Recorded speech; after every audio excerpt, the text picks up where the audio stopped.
Hello, everyone. We are excited to welcome George Finney, CISO, educator and best-selling author to the Advanced Persistent Threat in Cybersecurity LinkedIn group for an exclusive conversation about his latest book, Rise of the Machines, a Project Zero Trust story. In this innovative cybersecurity narrative, George blends storytelling with practical guidance to explore the critical importance of zero trust in today's threat landscape. With the growing sophistication of APTs and insider threats, Rise of the Machines offers readers a fresh perspective on defending organizations by rethinking trust, identity, and level. Thank you, George. Thank you all so much for having me. I'm excited to talk to you all and hear questions from the audience. This is going to be cool. Awesome. Thank you. My name is Aaron Stillwell. I am the owner of the APT and Cybersecurity Group. And helping me, like always, is the co-host is Alex Mavro. Alex, hello, everyone. CISO at PNB Paribas and security at manager at Tetronics. Thank you, like always, Alex. Thank you.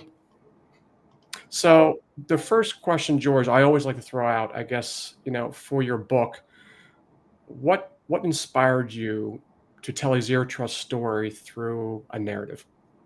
Oh my gosh, I love. There's a great book. If you haven't read it yet, it's called The Phoenix Project. It's about DevOps, and it really tells the story about DevOps through a case study, if you will. And I thought, when I got the call to write the last book, Project Zero Trust, I sat down with my good friend John Kindervog.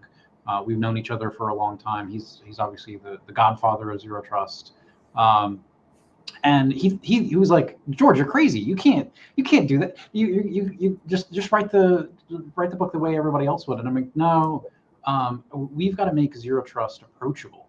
Yes. And that's one of the challenges we have in security, just in general. And I've heard from so many people since that last book came out, essentially 2.5 years ago. It makes it so that people new to security can see the big picture. It makes it approachable for folks coming into the help desk. It helps CIOs understand, what their role in zero trust is. I keep saying, if the security nerds in the room are the only ones that understand what zero trust is, right? Our zero trust projects are going to fail. We've got to make it an inclusive community effort, and telling it, making a story, telling it in a narrative format, it helps it stick. It helps people see what their different roles are in the journey, and it makes it relatable. So yeah, I love that approach. And the new book, Rise of the Machines, is just. It's just a sequel. It's kind of fun, but it was really inspired by some of the other successful, great books out there. Yeah, I can see how important it is to write it, what you just mentioned, where your business partners have a clear understanding of the importance of zero trust and not just the technical aspects. So another good question, what are the biggest misconceptions organizations have about zero trust? Yeah, so just right off the bat, zero trust is not a tool. It's not something you can go buy. It's not an architecture. I think there's a lot of conflation with architecture. There are certainly architectural elements, but the message that we try and reinforce is there is one definition of zero trust, right? I got it from the creator of zero trust. We don't necessarily bring all of our own random definitions of what zero trust is. There's one definition, and it's really simple. Zero trust is a strategy. It's a strategy for preventing or containing breaches by removing the trust relationships that we have in digital systems. It's all about removing that trust. But the reason that I think it's so important to start here is it's a strategy. What is a strategy for? Who is a strategy for? I'm a CISO. I'm a practicing CISO, and my job, as a CISO, is to own the strategy. Right, I've got to be able to figure out, however that's going to work in my organization, how to bring everyone together, get everybody on the same page, moving in the same direction, and operating off the same kind of principles. That's what a strategy does for me. Again, that's not something I can go out and buy. And again, I think thinking about how to motivate people, how to overcome communication issues, how to do project management, and all of the different things that you're going to end up doing in terms of increasing your maturity. The strategy is incredibly important, and it helps me as a CISO communicate my value more effectively to my leadership, to my board, because they all understand to do anything in any other part of the business, Yeah. you need a strategy. And I think Zero Trust is really the best and maybe only strategy out there when it comes to cyber. It's good. I know, I, Alice, you had a question. yeah, I might have some questions. If I start off, let's say, can you explain what zero trust is for our audience who might be new in the concept? What that Yes. means? That's one of my questions. Why? Because sometimes our audience, it's not so technical, or sometimes they come from a different type of operation. Let's say roles, like Yeah. SOC, for example, and they don't know entirely about this. So if you can explain a bit, it will be great. And then I might have another question about your book, which might be interesting as well. Yeah, so thank you for that. So Zero Trust was originally created or coined as a phrase by a gentleman named John Kindervag. He was the lead cyber analyst at Forrester Research. He wrote the seminal paper on Zero Trust back in 2010. It was called No More Chewy Centers. So you can Google that. Mhm. It's free out there on the internet. I think Palo Alto Networks is usually the first link on Google. So don't go pay for it with Forrester. You can get it for free. But really, in that paper, right, going back to 2010, Kindervag proposed these 4 principles Yeah. to help guide us in our zero trust journey. The first one is I think one of the most important. It's we got to align with the business. We've got to make security work seamlessly with the business. We got to understand how we make money, what the risk tolerance is of our organization, and craft our security program around that. The second principle is this concept of deperimeterization. You might have heard it called microsegmentation. We do that in lots of different ways today with containerizing data, compartmentalizing. Right, that is really the design principle, is to focus on what's important to the business, the crown jewels, and you'd be amazed at how hard that is sometimes to define. And you focus on your defenses from the inside out, right? Not from the outside in, not like the castle wall where Yeah. people can get inside and have free access to everything. The third principle is least privilege. So focusing Correct. on granular access control. Identity is really, really important to zero trust. It's one of the cornerstones that help us do what we need to do. And then finally, you got to log everything. So I can't do my job as a CISO if I can't answer the question, what happened after something happened. We've got to be able to quickly identify when things are happening. All of that is based on the operational excellence of logging everything. And that's a really challenging thing to do in practice, right? In the real world. It's also kind of expensive to log everything. A lot of people make trade-offs there, but you've got to really focus on what matters, because that feeds back into the feedback loop of, okay, how do we get better? Where are our gaps? That's zero trust at the very highest level, right? It's a strategy, but you've got to kind of go execute in these different pillars. You'll hear people say, with zero trust, you assume breach. That means that when I come to work as a CISO every day, I assume the bad guys are already in, and everything that I do is about preventing them from being even able to do harm, even though they might have compromised accounts, even though they might have gotten access physically inside the organization. So assuming breach, right, focusing on those 4 pillars is really what zero trust is all about. Okay. And now I have maybe a question regarding your book, because we talk about rise of the machines. In my mind, it's like a rise of the robots or AI. And here maybe it comes like this. When we talk about the rise of the machines, how does artificial intelligence play a role in the evolution of the zero trust? Yeah. So okay. So Rise of the Machines is a reference to Terminator, Hmm. right? So I I know. have a ton of pop culture references in all the books. I had somebody count up the pop culture references they thought, and I think they got up to 100. I think they're probably more than, I don't know, way more than that. Um, Even the name of the book, right? So uh, I think that right, AI is so important, right? We're really at the beginning of our journey when it comes to AI, and I think now is the most important time to make sure that we get security for AI right. Because if Correct. we Yeah. don't, right, again, Rise of the Machines, we're worried seriously about Skynet and the Yeah. potential Correct. for the impact that'll have on our world. If we can do security right from the beginning, I think we've got an incredible opportunity to make sure that doesn't happen. Um, and I think there's so many elements of AI that are out there, right?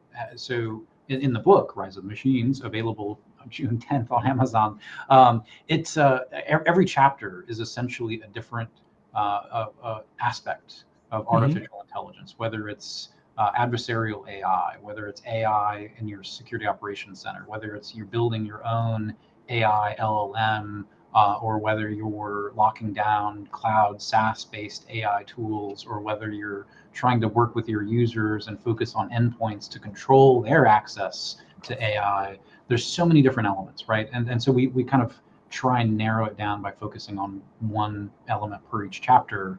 Again, there's a story, and you get to see the characters interact. Um, but AI in the security operations space, I'll, I'll be honest. I'm a CISO. I'm not a vendor. I'm not here to sell any products. There's so much hype. I mean, that was one of the most challenging aspects of writing that particular chapter is Hmm. when you went and tried to kind of get down into the weeds. Well, maybe they were just adding an LLM on to interact as your Q&A feature of your existing product, but now it has AI. That's not really helping things.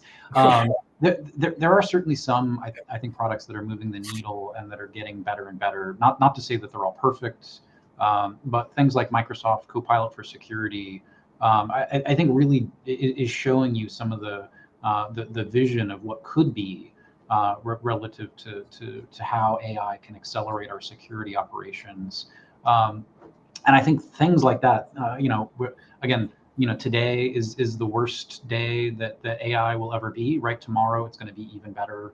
It's accelerating exponentially. So we know that we're on a trajectory here.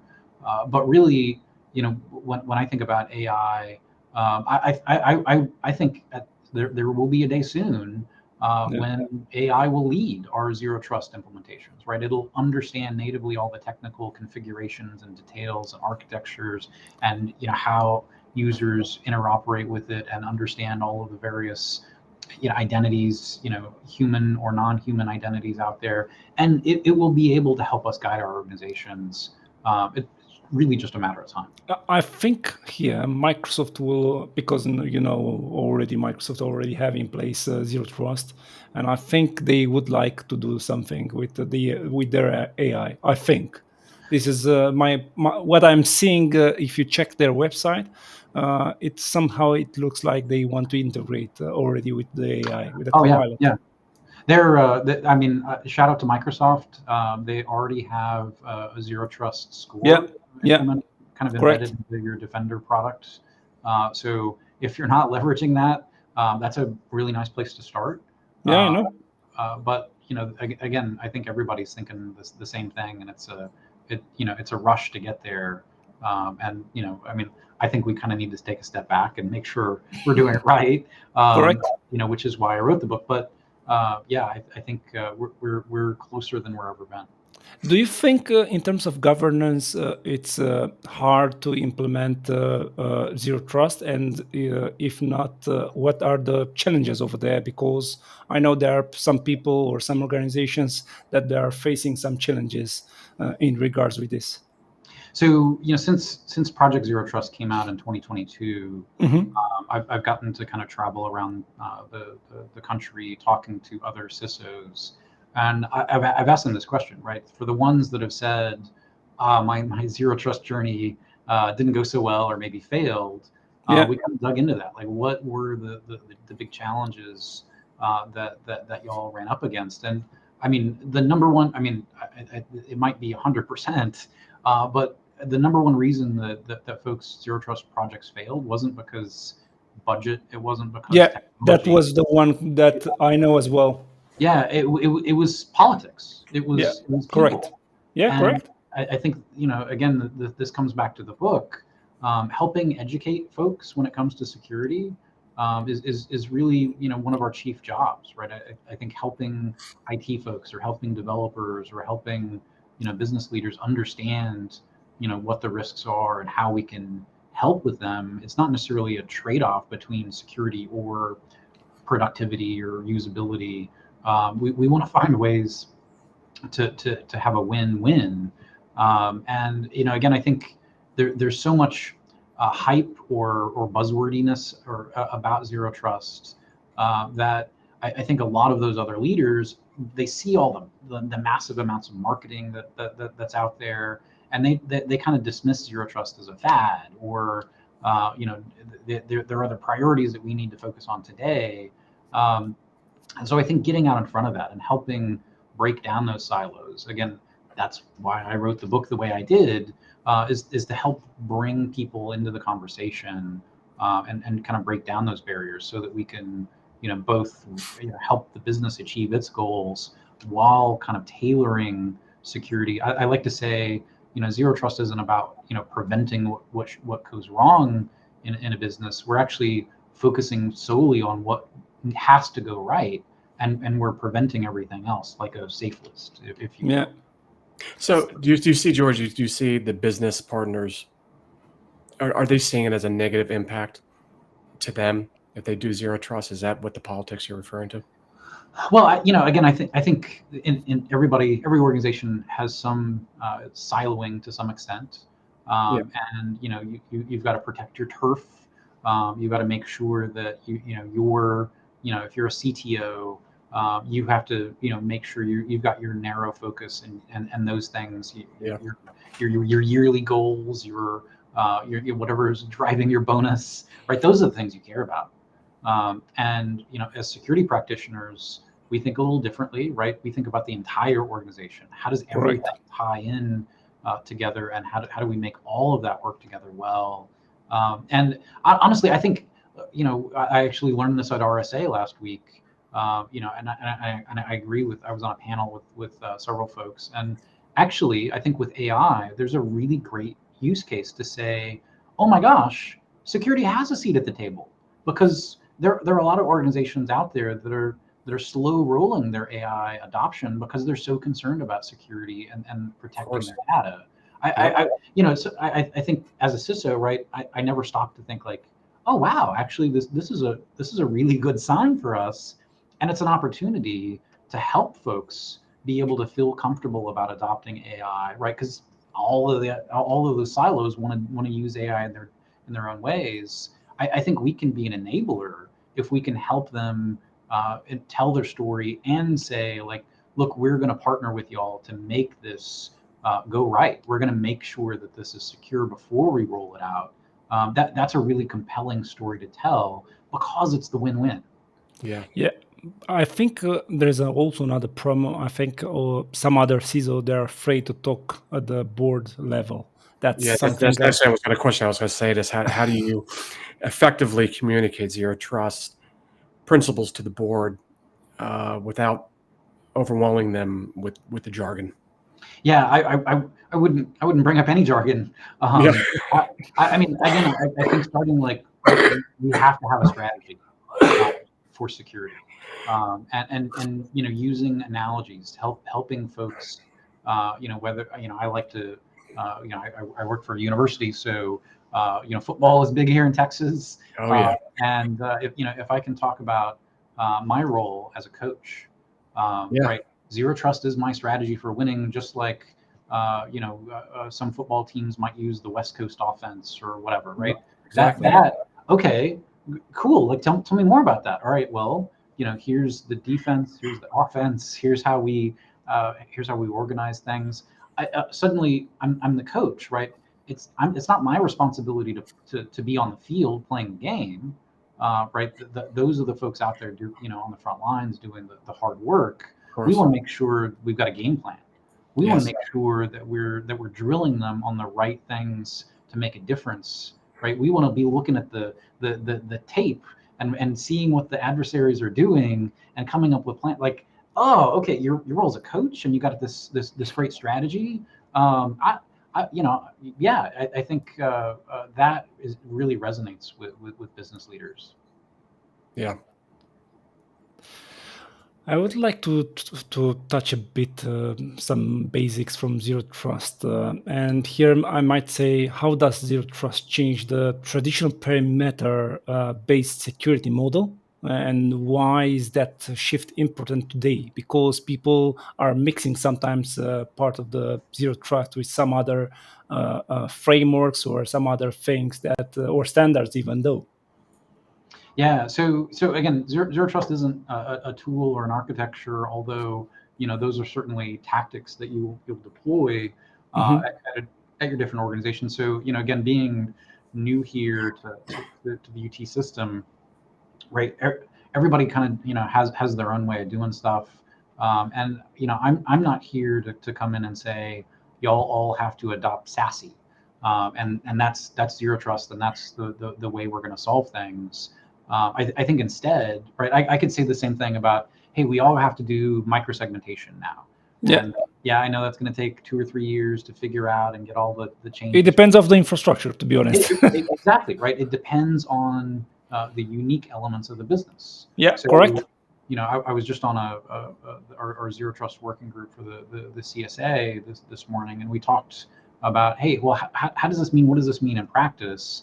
And there is a maturity model when it comes to zero trust. Mhm. The CISA has developed their own kind of assessment methodology, Oh, which you nice. can use to measure where you're already at in terms of zero trust maturity. And you can Okay. use that as a guide, right? So again, I'm not coming in to say, the number one thing I have to do right now is microsegmentation, because I want to accelerate our security program as quickly as we can. And maybe there's other low hanging fruit that I can, show a number of big wins in the next 6 months that would get me a lot more maturity than focusing on one big like architectural concept like microsegmentation. It's similar to, I mean, from what I hear, it's similar to NIST, the NIST maturity level.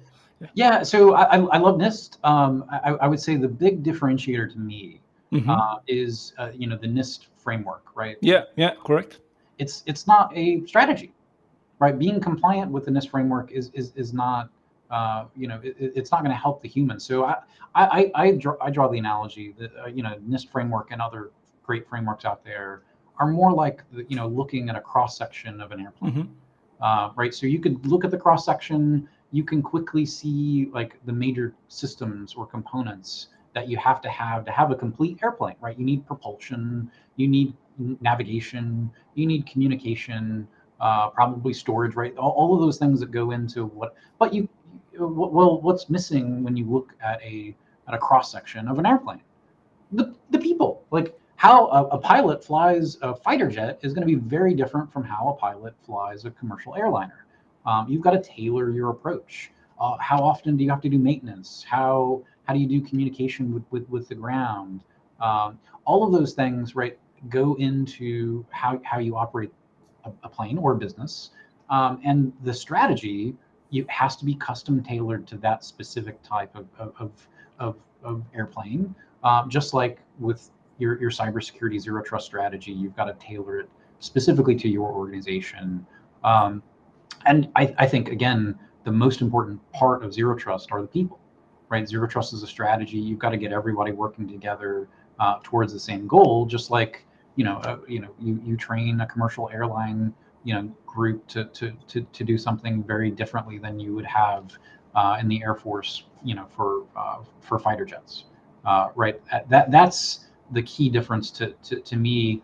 Frameworks are great in terms of making sure you've got a complete program, and that helps you eliminate blind spots or any gaps. But nobody thinks that compliance is an effective strategy for preventing breaches. We know that zero trust is, right. That's the difference, is because we're focused on the people and helping them develop a sustainable program to keep that organization secure. In terms of the human element in zero trust, because if we didn't touch this part, while zero trust focuses heavily on technology, the human element often seems like the weak link. Let's say this is true, to be honest. How does zero trust address the human factor, particularly when it comes to insider threats or compromised identities? Well, I thank you for saying that, because I'm going to get up on my soapbox for a second. I personally, we have this unofficial motto in the cybersecurity industry. It's "People are the weakest link." I think that statement is incorrect, and I think a better way of saying it would be "People are the only link in our organizations." Okay. Right? So we talk about like people, processing and technology as though those were equal slices of a pie, when people are the ones that build the technology and configure the technology and use the technology. People are the ones that create the processes and follow the processes or not. It all comes back down to people. And when you sit down, again, if you're a CISO talking to the board or the president of your organization, if you said to them, people are the weakest link, we got to get rid of all the people, it's the only way to be secure, they're going to be like, what the heck, George? People are the most important part of our company. People are our greatest asset. You're totally out of alignment with the business at that point. And I think, again, people are the most important part of zero trust. People are the only link when it comes to security. And so I start with education. That's the first program, to be honest. So, I mean, the first thing that I did at my new job is to get as many people certified in zero trust, right? I like the Cloud Security Alliance's CCZT certification, but I've educated like 20% of our security population at this point in the first year. And again, that makes it sustainable. It improves communication about zero trust and zero trust related projects or initiatives. Right, I think that helps us translate out of the business. Not to say, again, back to your point, Alex. What about rogue insiders? What about compromised accounts? Like, that's how people get in. Yeah. And we're doing things like background checks. We're working with human resources. Again, security can't just be what the security guys on the security team do. Every again, going back to the book, part of the team in Project Zero Trust includes human resources. Correct. They've got to play a role, right? So when you hear stories like last year, when a cybersecurity company accidentally hired some North Koreans because they did some deepfakes. I know story.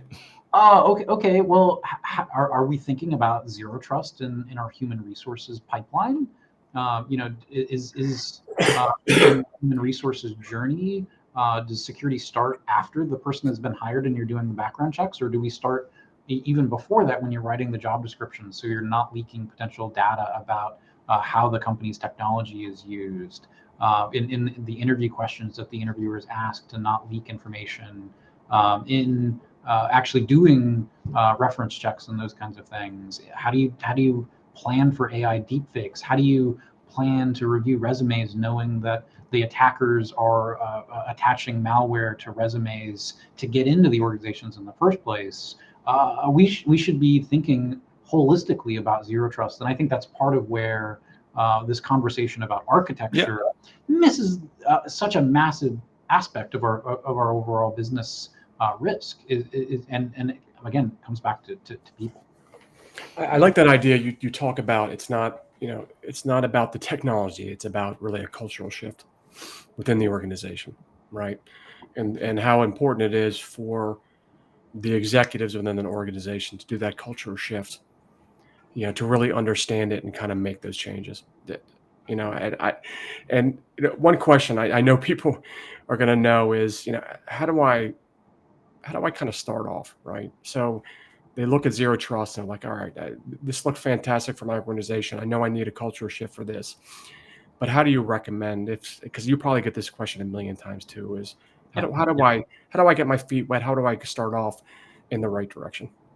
I love this question. I actually just did a presentation for the CSA and Defense Acquisition University on your first 100 days of zero trust, right? Yeah. So, again, I'm in my first year, my new gig. So I've been thinking a lot about this. And so I'm going to go back to a coaching example. So legendary coach Bill Walsh of the San Francisco 49ers. Yeah. I have to say, first of all, I'm a Dallas Cowboys fan. It's hard to be a Dallas Cowboys fan these days. By the way, I'm from Washington, D.C., so there you go. Yeah. So I can't actually admit liking the 49ers, but Bill Walsh invented the West Coast offense, right? Yeah. Great strategy. Most people don't realize he also invented this thing where coaches script the first 15 plays of their game. I think whether you're at your existing job and you're starting zero trust, or whether you're just brand new to your organization, you ought to plan out your first 90, 100 days at the organization. Yes. This is going to set you need to set expectations. You need to build relationships, right? There's been lots of other articles or books written about your first 100 days in an organization and how you ought to plan that out. You also have to start to integrate some of these zero trust concepts into your journey. I'm going to give another shout out to a great book. There was a book that came out, I believe, last year by General David Petraeus. The book is called Conflict. And Petraeus is a really great military historian. He took a look at all the modern wars that happened since World War II. And he looked at the strategic leaders that led, whether you were on the good guy side or the bad guy side, what really distinguished you as a strategic leader. And there were essentially 4 principles. And I think zero trust really aligns well with these 4 principles, right? You've got to be able to see the big picture, what new, weapons, have come along. How is warfare changing? Zero trust is a big picture, but you have to be able to communicate that big picture to all of the people inside your organization, right? You have to be able to communicate zero trust well. I think that starts with education, right? So in your first 100 days, you're building relationships, you're connecting with people, you're understanding capabilities, but also you've already got to start that communication process and educating folks inside your team as well as outside your team to be effective. The next thing that Petraeus talks about is the ability to execute. Okay, so how do you execute within zero trust? I give it away in the title. It's Project Zero Trust. Understanding project management skills, having a project management office, connecting with other project management offices inside your organization, whether IT or outside of IT, making sure those projects are planned well. I looked at some stats. Good project management can cut anywhere from 30 to 50% off of a project in terms of overall time and resource usage. So think about that. Maybe you've got a 2-year project that you could execute in a year if only you were focused on it and using good management techniques. And then finally, the last pillar is about iteration, right? Finding issues and changing your strategy as it evolves over time. So again, that goes back to that main principle: log everything. Make sure you're doing tabletop exercises or penetration tests. And I think a lot of security leaders tend to look at those as like a grade, like, I got an A+ on my pen test report. That's great. I don't want any findings. Again, I'm of a different perspective. I'm assuming breach, right? I know there are bad things in my environment, and I need to take those lessons learned and bring them back to the business to help that build my case to Yeah. get the organization to change. And so having that comprehensive strategy, right? If I scripted out my first 100 days or 15 plays or whatever it is, that's going to set me up for success over the next 2 or 3 years in order to effectively make that change. But recognize that you're not going to you're not going to be finished on day 100. You've got to have to be prepared for a marathon, not a sprint. If we speak about the impact of the rise of the machines on traditional security approaches, how has the introduction of advanced AI tools, because we see very often that the AI tools are advancing, even ChatGPT or Grok or any other AI tools, reshape traditional security paradigms like firewall, VPNs, because we see even over there zero trust implemented in the last time.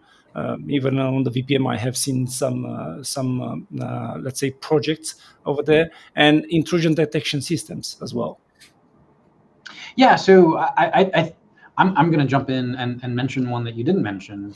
I think really one of the most pressing issues with AI adoption today is data, right? I think CISOs have gosh, for 10 years, I've heard people say DLP is dead. And it's dead for a number of reasons. Correct. It was challenging to implement. We didn't have good data governance. The technology wasn't there to really effectively manage it. And now data is the number one issue that we've got to worry about with AI, because gosh, I don't know what data AI has access to, and what can it do, and what are the controls around it, and the permissioning, with Box and Dropbox and OneDrive, and we've let the users decide what permissions. We don't necessarily track them or retire those permissions if they're no longer appropriate, like we maybe manage in other systems. Oh my gosh, data is the new protect surface that we kind of forgot about when it comes to AI. And so how do I get out in front of that? And I think again, there's some great new tech that we saw at RSA that's out there that'll help us kind of better enforce policy. They're using AI to kind of help better classify your data, to augment maybe some of the existing DLP tools that you might have.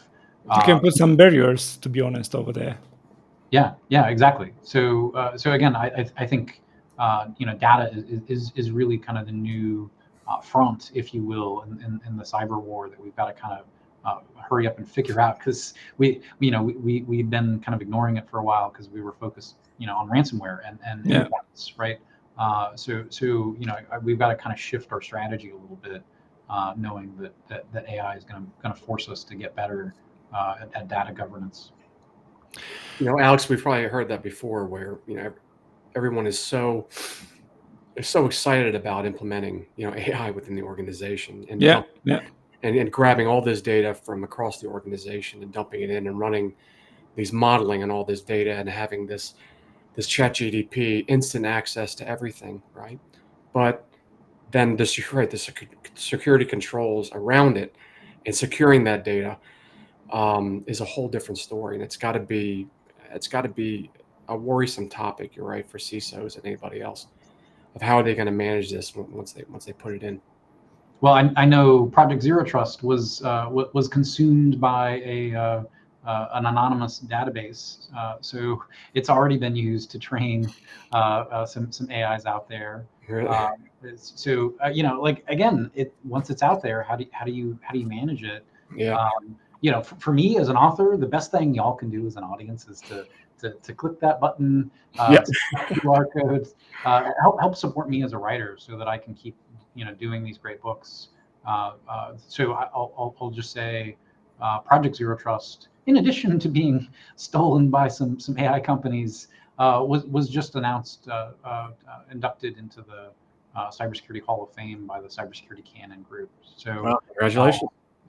Just I mean, there's only like 50 cybersecurity books in that Hall of Fame, and I'm just so honored to be included in that list. Congratulations. Yeah, that's fantastic.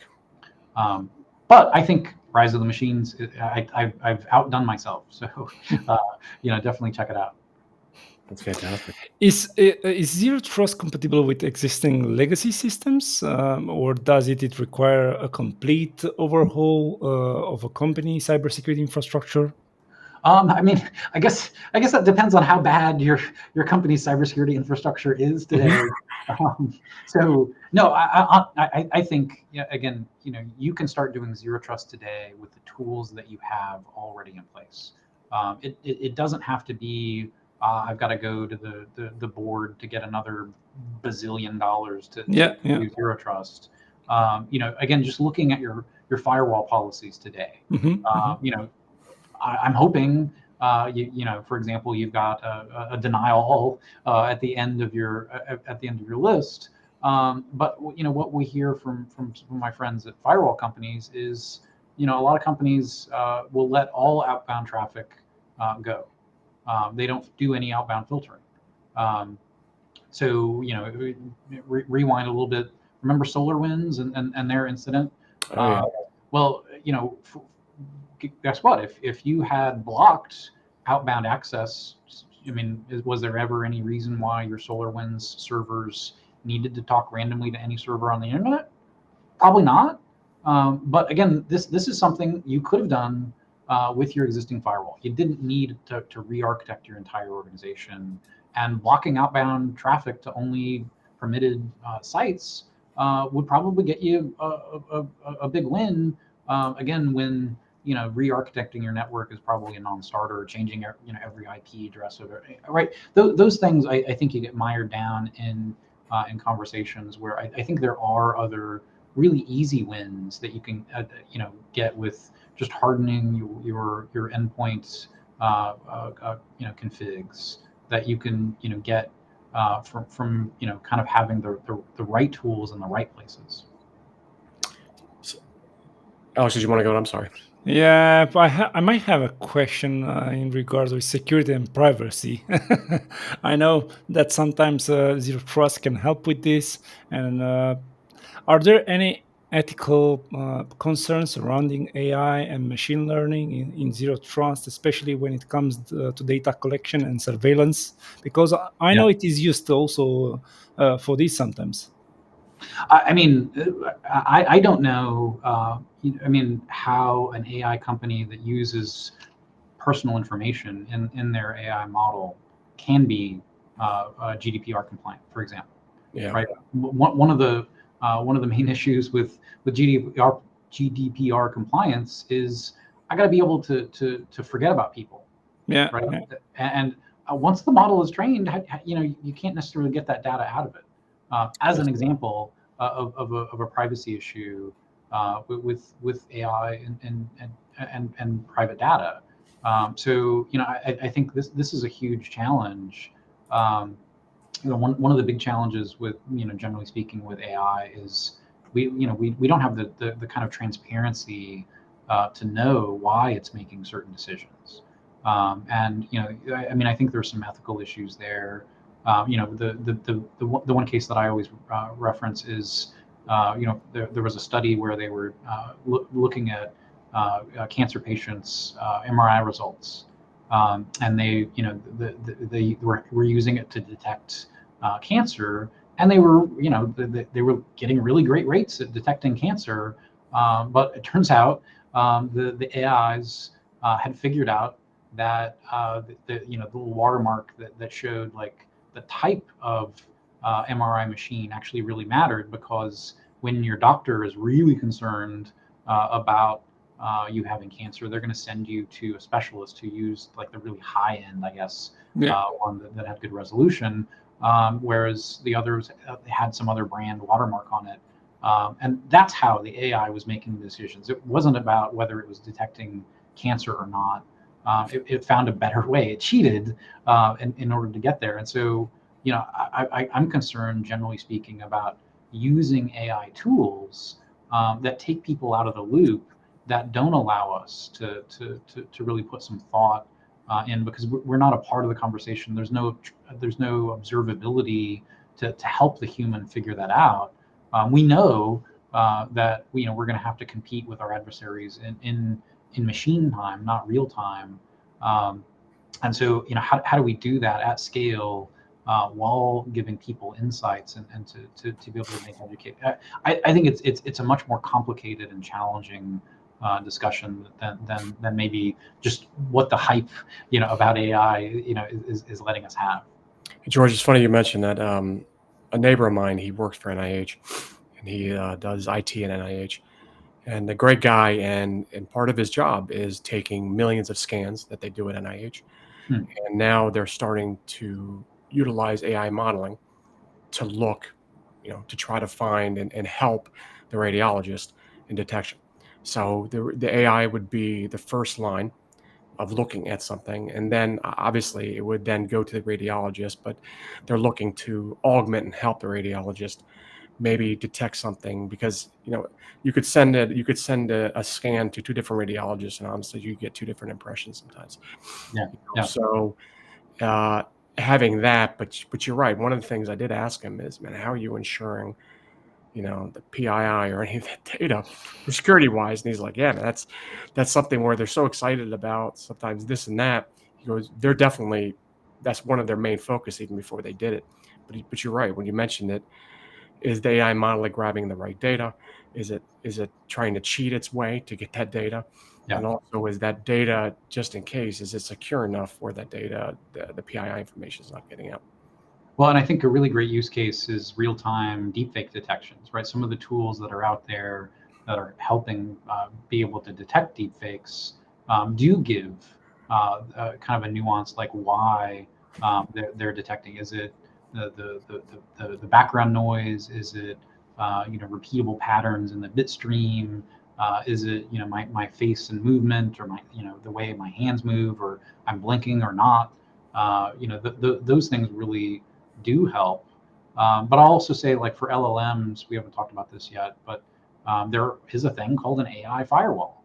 Um, you put an LLM in the middle of your, as a proxy for your backend LLM in order to prevent people from being able to exfiltrate data.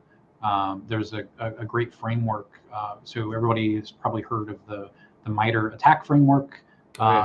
They have MITRE has developed this thing called the Atlas framework. So they've focused in on the TTPs that specifically apply to AI and the observed attacks on different AI systems. And there are great tools out there that will kind of help you detect those AI specific TTPs and prevent them from talking to your direct LLM. Just like we have API firewalls, or we have web app firewalls, right? It's just another tool in our arsenal. So we're not thinking everything that we do in security because of AI, right? We're taking our existing zero trust principles and we're using different perhaps tactics or different tools in order to effectuate our overall zero trust strategy when it comes to that AI protect surface that we're trying to manage. Alex, did you have a question? I know you.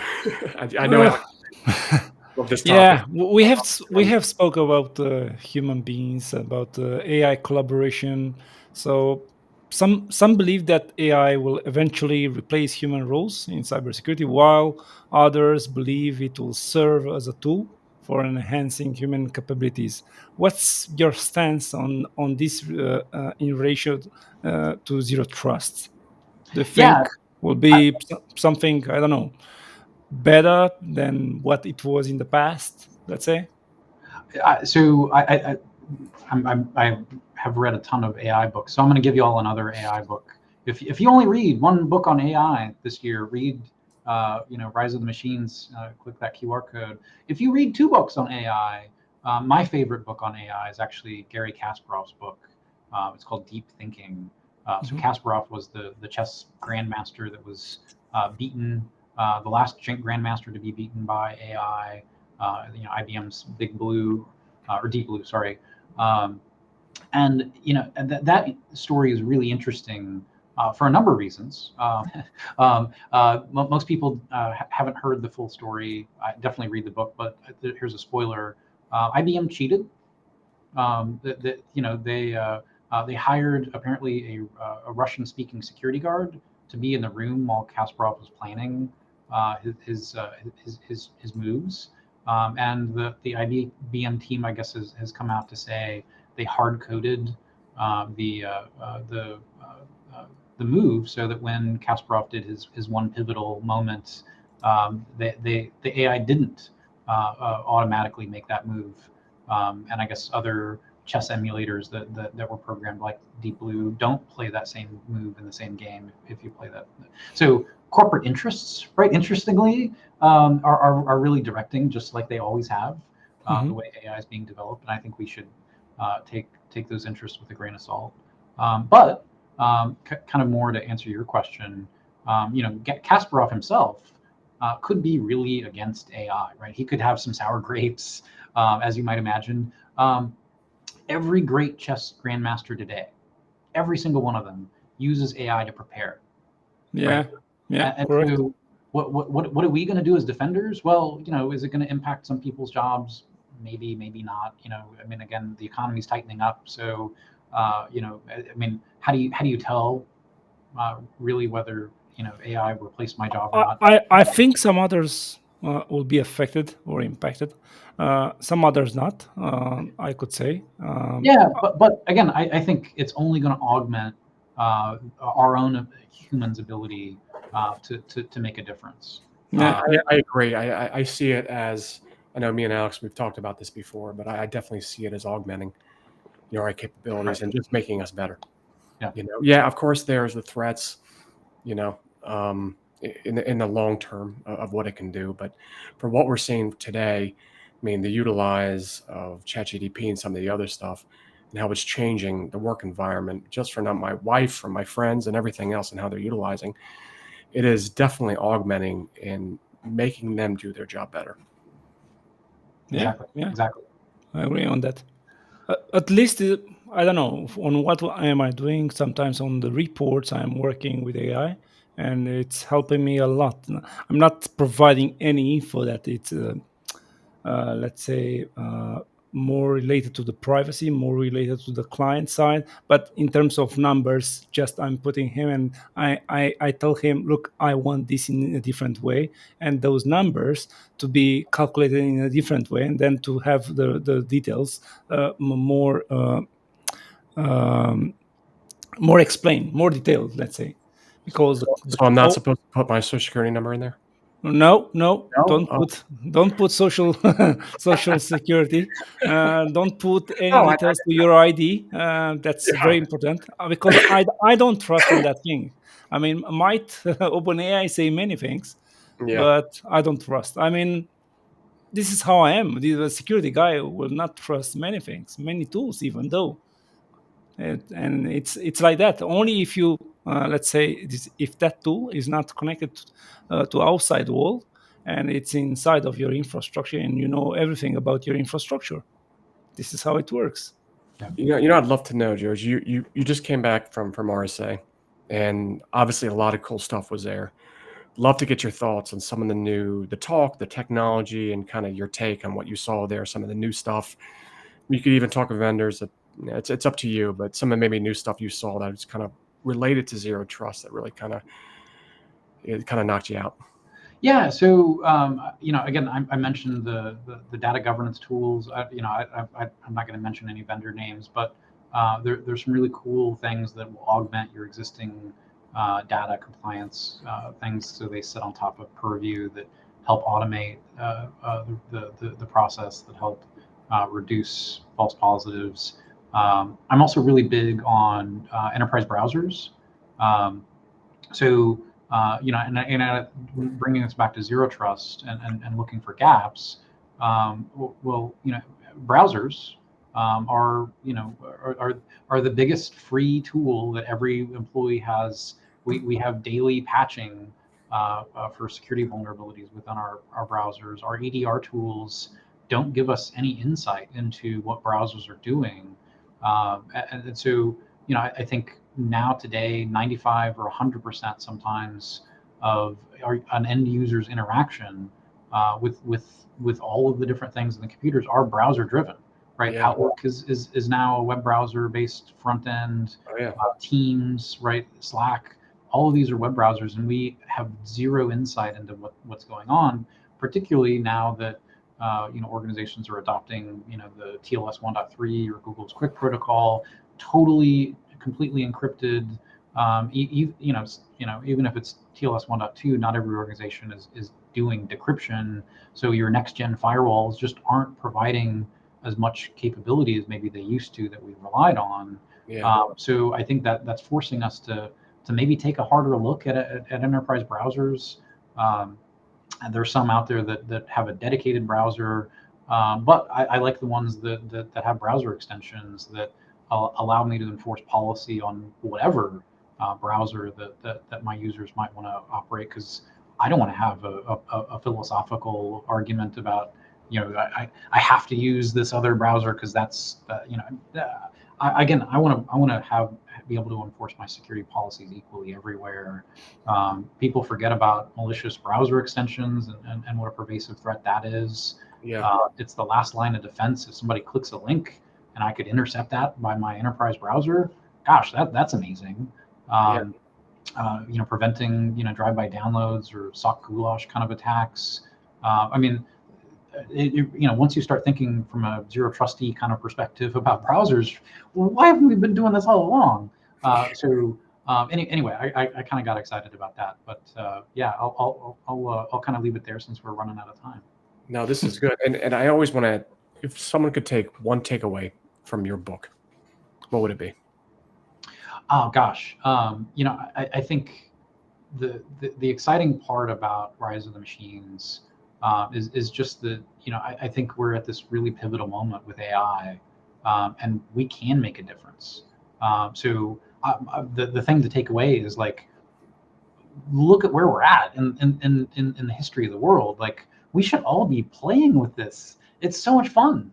I get excited. I mean, I feel rejuvenated almost about how I'm using technology today, because AI makes it fun.